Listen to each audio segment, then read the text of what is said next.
holistically, in a more ambitious way, with one big fund being a central plank of policy going forward. The new ADF, Audience Development Fund, could then enhance the delivery of selected films to the public in a host of ways, at festivals, in search and social media via meta-tagging, through innovative release strategies and partnerships, and many, many others. The ADF should incorporate an increased prints and advertising fund. P&A support is an efficiently targeted intervention that's sorely needed at a time when, as I've mentioned, distributors of all sizes are picking up most of the industry's tab for digital cinema conversion. This is the case around the world, and the task does still have to be completed, but robust support throughout these transition years is crucial. The last of these points is that education should also be integrated into audience development, indeed placed at the very front and centre of the whole programme. I have a little more to say about film education in a moment.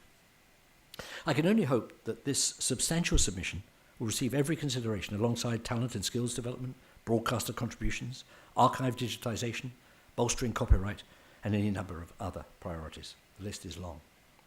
The Film Policy Review findings will be implemented in 2012 and beyond. But I have a more urgent proposal to put on the table right away.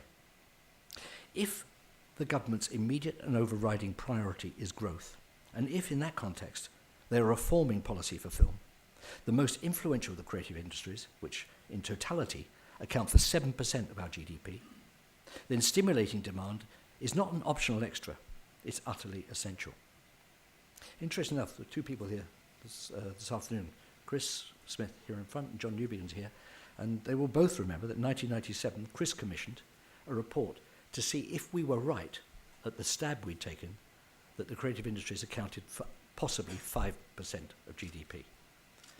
Chris's report, I think, validated the fact they were indeed responsible for 5%. I don't know if anyone has noticed, the figure I just used was 7%. It is 7%. It is rising, and as we predicted at the time, it's rising faster than any other sector of the economy. This is something you've all got, I beg you, to remember and repeat and repeat and repeat ad nauseum. You're at the cutting edge of the most successful sector this country has, and that places us in a very important and very significant, gives us a job that's important for the government, ironically. All the more so, because demand that translates into purchase triggers a whole sequence of economic multiplier effects. When they go out to the cinema, people spend on average 3 times the cost of the ticket. So this is far more than self-serving rhetoric. It's even more than common sense. It's about securing best civic value for relatively small sums of public money. In fairness, the public deserves no less, and the whole economy is literally crying out for additional inputs. I'd urgently suggest to the BFI, as the custodian of significantly increased amounts of lottery income for film, that it works with the industry to commission in-year activity to stimulate consumption. There is no reason at all why a well-thought-through programme of special events and media promotions can't be created within the next 6 months. I say that with great certainty because in 1985, at the behest of the then Minister Kenneth Baker, I and many, many others got the remarkably successful British film year up and off the ground in well under 6 months.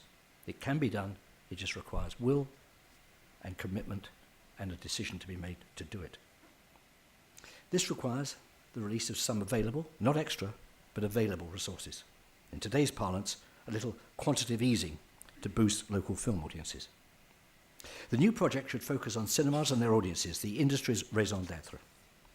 If there's an ever-growing interest in National Book Week, today's particularly being the evening of the Booker Awards, why on earth shouldn't there be a National Cinema Week or something similar? Film distributors devise hefty multimedia campaigns all the time, and injecting lottery funds this year could have a valuable, measurable impact in 2011 and 12. Just as the original P&A scheme created by the much-lamented UK Film Council and maintained by the BFI has helped significantly to extend UK audiences for specialised and breakout films.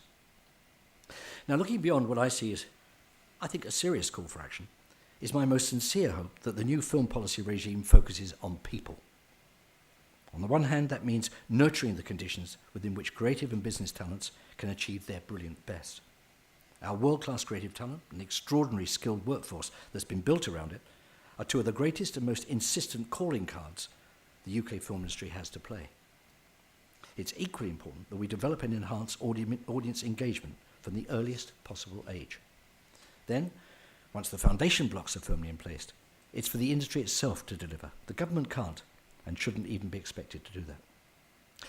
David Brooks, a columnist for the New York Times whose writing I admire and enjoy, filed a piece recently about the social changes that we're witnessing and their implications for the next generation of consumers. Here's a very brief extract, and he puts it crisply. I'm sure his words will ring true with many of you here. The people who thrive in a globalized information economy, he wrote, have the ability to process complex waves of information, to navigate complex social environments. But where do people learn these skills? They learn them when they grow up. They're nurtured in rich social networks. They learn them from vibrant institutions that pass down practices and habits. They learn them when they live in areas of high social trust, where people are able to reach out and work together. Now, an important facet of our network society was highlighted in Ofcom's latest UK communications report, published just a couple of months ago. It included the nugget that over 80% of adults keep their mobile phones switched on all the time, even in the bathroom or in bed.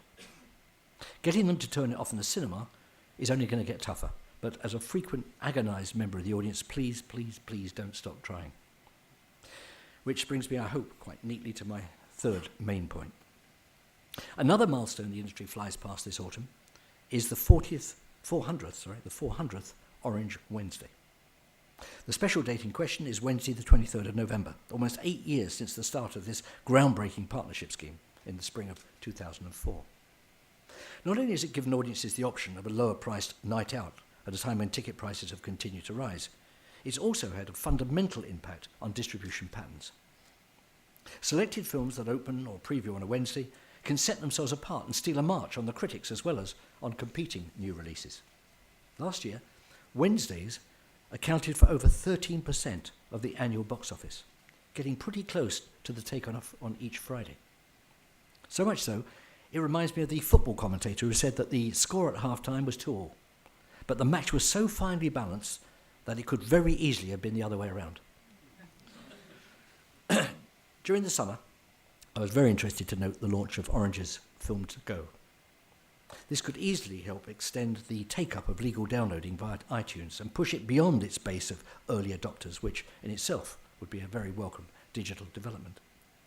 2010 marked the dawn of a breakthrough for online movie transactions. VOD and DTS